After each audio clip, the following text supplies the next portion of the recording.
بسم الله الرحمن الرحيم. السلام عليكم ورحمة الله وبركاته.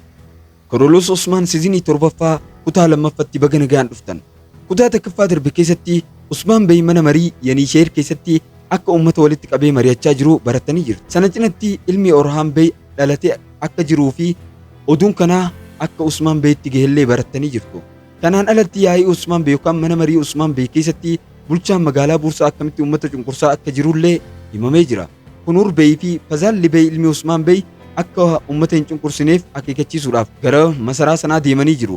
Sana waliin kutaa jalqabaa keessatti akkaataa tekfuur buursaa fi masaraawwan yookaan tekfuurota bulchitoota masaraawwan naannoo sana jiranii walitti qabamanii akka jirullee barataniirtu. Akkasuma Usmaan Bey irratti akka shira xaxaa jiranii barataniirtu. Garuu tekfuuronni masaraawwan biroo irraa dhufan Usmaan Bey waliin waliigaltee qabu. Akka isaan Usmaan Bey irratti hin mormine, Usmaan Bey immoo isaan irratti akka hin duulne yookaan masaraa isaanii akka hin mo'anne sababni isaas isaan achitti ummata isaanii wajjin haala gaariiwwan deemaa jiraniif yookaan bulchaa jiraniif sababni isaa kana. Garuu dhugaa jiru kana malees gooftoliin masaraa lamaan sun illeen tekfuur buursaa waliin wal arguuf deemanii gara masaraa isaaniitti ni deebi'u. Yeroo deebi'an masaraa isaanii keessatti Turgut Bey fi Kooses waliin wal qunnamu. Jechuunis ajaa'ibsiifamanii hafu. Ni sodaatu akkamitti kan argatan. Gama biraatiin Kunur Bey fi Fazal Libey yeroo bulchaa bira dhaqan bulchaan jecha isaanii tokkollee hin dhageeffanne aariidhaan isaan ofirraa deebise. Buursatti cunqursaa akkanaa hojjechaa hin jiru jedheen. Akkasumas kutaan kun kan xumuramu bakka Asparjaa Haatuun intalli tekfuura tokko hiriyyaa Usmaan Beetti himtuttiidha. Abbaan isaaniitti yookaan abbaa isaaniitiin homaa akka hin dubbanne yoomiyyuu abbaan ishee gara buursatti deemuu yoo argite Usmaan Beetti akka himtu wabiin seentiif yookaan wabiin kenniti. Kana booda kutaan jalqaba xumuramee ture yookaan kutaan takkaffaan achirratti xumuramee ture. Amma gara kutaa lammaffaatti haa ceenu. Garuu gara kutaa lammaffaatti osoo hin ce'in dura seenaan nuti torbaan irraan isiniif gallakkiisaa yookaan tamsaasaa jirru kun kana waa isaa isinitti himna. Seenaa Usmaan Bey yaada keessa galchuudhaan yookaan akkuma filimaatti akka hojjetamutti jechuudha yaada keessa galchuudhaan kan hojjetame yoo ta'u sana waliin asoosama tokko tokkos itti dabalama akkuma filima Usmaan keessatti hojjetamaa jiru jechuudha. Seenaa xiqqoo akka nama gammachiisutti yookaan akka filima ta'utti itti dabalama. Garuu mo'amuun masaraawwanii ni agarsiifama yookaan akkuma seenarra jirutti ni agarsiifamu. Taateewwan sanaas yookaan waan achi keessatti ta'ame hunda ni agarsiifamu yookaan ni himamu. Kuruluu Usmaan keessattis akkasumatti asoosamni deemaa jira isinillee argitanii jirtu. Kanaaf kan akkasitti akka nu hubattan barbaanna. Egaa erga kana isin hubachiifne booda gara kutaa lammaffaatti haa ceenu. Shaatiliyoon bulchaa Lublebehisaar yoo ta'u Amarlik ammoo bulchaa Kaastil ture. Asbarjaan intala Shaatiliyoo yoo taatu isheen ammoo Mikaa'el Koosesiif deebisee ergitee gara fuulduraattis akkas jettee ni turte. Yoo Shaatiliyoon jechuun abbaan ishee bulchaa buursaa waliin shira kamiyyuu keessa yoo ture yookaan shira kamiyyuu yoo xaxe isheen mataa isheetiin Usmaan Beetti akka dheeyxee dubbii hunda itti himtu akeekkachiiftee turte. Gama biraatiin Turgut Bey illeen masaraa irraa deebi'e. Bulchaan masaraa sanaa erga himee booda erga Usmaan Bey lammata bulchaa buursaa waliin wal arguu akka hin qabnee fi Usmaan Bey irratti shira xaxuu akka hin qabne dhaamsee jira yookaan itti dhahame. Gama biraatiin Kunur Bey fi isa waliin kan jiru Fazal Libey gara Usmaan Beetti deebi'an. Akkasuma bulchaan magaalaa buursaa hangam akka of tuulu Usmaan Beetti himan. Ummata cunqursaa akka jirullee itti himan. Cunqursaa jiraatus kana illee fudhachaa hin jiru jedhaniin. Sana waliinis asitti hin dhaabbanne garuu gooftota masaraa naannoo sana jiran waliin tokko ta'ee si irratti dhufuu danda'a yookaan sirratti dhufuu barbaada jedhaniin. Gama biraatiin Turgut Bey fi Mikaa'el Kooses Usmaan Bey biras gahaniiru.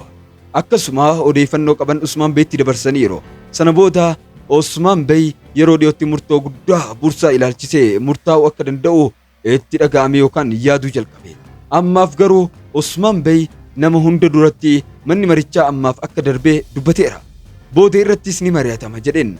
Kana booda Orhan Bey fi Holofiiraan gara Yenisheer deebi'an. Garuu yeroo kana Orhan Bey fi Holofiiraan kophaa isaanii hin dhufne.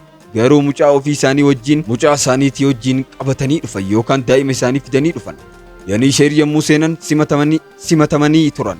Usmaan Bey gara fuulduratti deemee ilma isaa harkatti ol kaasee yookaan harka itti ol kaasee maqaa isaa Suleymaan jedhee moggaase. Bakkeewwan tarii namni tokkollee waa'ee isaanii yaaduu hin dandeenye akka mo'atus isa eebbise yookaan akka mucaan kun bakkoota isaan hin yaadin hunda akka injifatu jedhee isa eebbisee ture. Kana booda Usmaan Bey waa'ee Lublebehisaar dhaquu Orhaan Beyitti hime.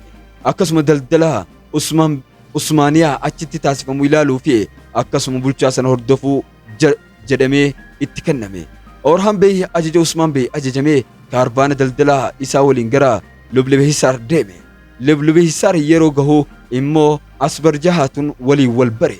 Gama biraatiin ammoo kaastil basaastuu filatamedha yookaan masaraa san keessatti basaastuutu filatame. Maqaan isaa Choobaan Bey ture. Choobaan Bey ilma Usmaan Bey malee kan biraa hin turre. Garuu bulchaa kaastil isaa hin beektu turte yookaan kaastil isa hin beeku ture. Sana waliin yeroo Orhaan Bey Asbarjahaatun waliin wal baree Asbarjahaatun isa beekte.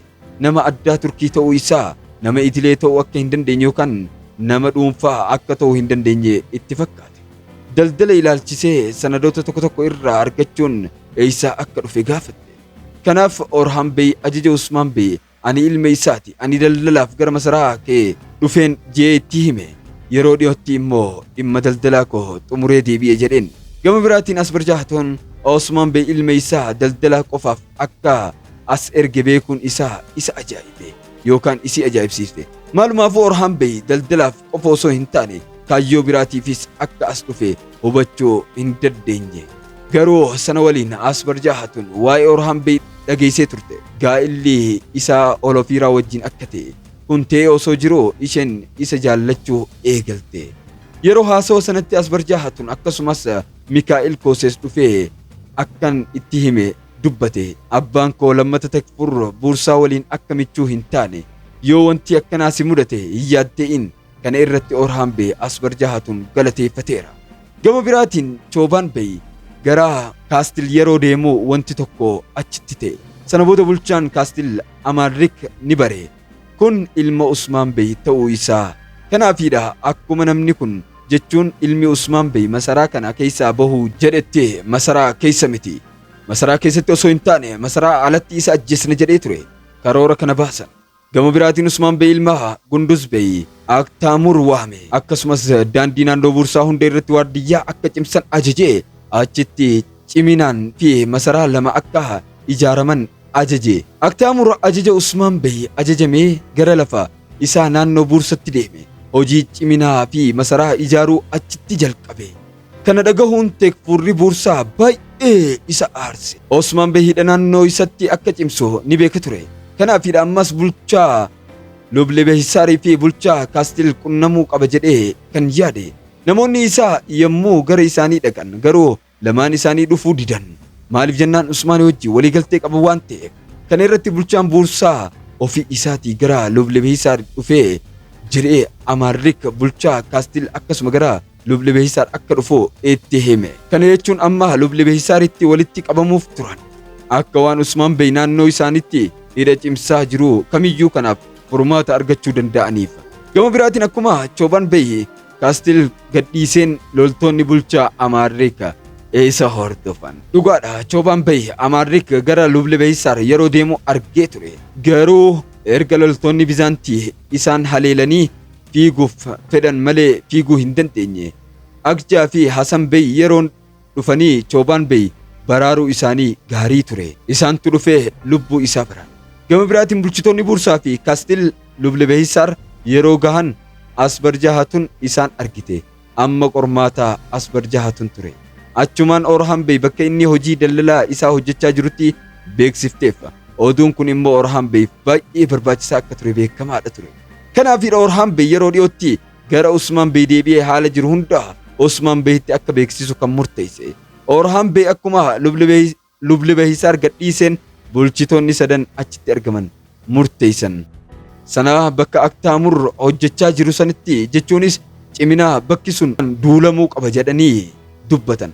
Karoorri addaas qophaa'uu qaba jedhan. Kun waraana guddaa ka'uu wajjin walgituu akka ture beekamaadha. Sababni isaas gama tokkoon Usmaan Bey bulchitoonni sadan kun waan tokko hojjechaa akka jiran beekee jira. Gama biraatiin bulchitoonni sadan kun waraana guddaa gara iddoowwan ciccimoo naannoo Buursatti dhufaa jiru qopheessanii turan. Garuu Usmaan Bey waan tokko ta'uuf akka jiru beekuu isaa hin beekan ta'a. Kanaafidha akkuma Orhan Bey Usmaan Bey waa'ee oduu kanaa akkamitti bulchaan fi mataan isaanii akka jilbeeffatan beeksiseen Usmaan Bey haleellaan jalqabaa ciccimaa naannoo Buursatti ta'uu isaa hin oolu jedhee hubate. Kanaafidha Usmaan Bey waraana isaa guutuu waliin gara gamaa kanaa kan fiige yookaan naannoo sanatti kan fiige. Gama biraatiin immoo bulchitoonni sadan waraana guddaa gara jajjaboo kanneen itti dhufaa jiru qopheessan. Garuu bulchaanii fi waraanni isaa hanga ammatti iddoowwan ciccimoo sana illee hin geenye ta'uun isaan ajaa'ibe. Dirree guddaa tokko keessatti Usmaan Bey waraana isaa waliin isaan simachuuf akka gahe kutaan sadaffaan itti fufa. Kanaaf viidiyoo keenya laayik sheer godhuu hin dagatinaa isiniin jenna. Yaada yoo qabaattan koomentii nuuf godhaa.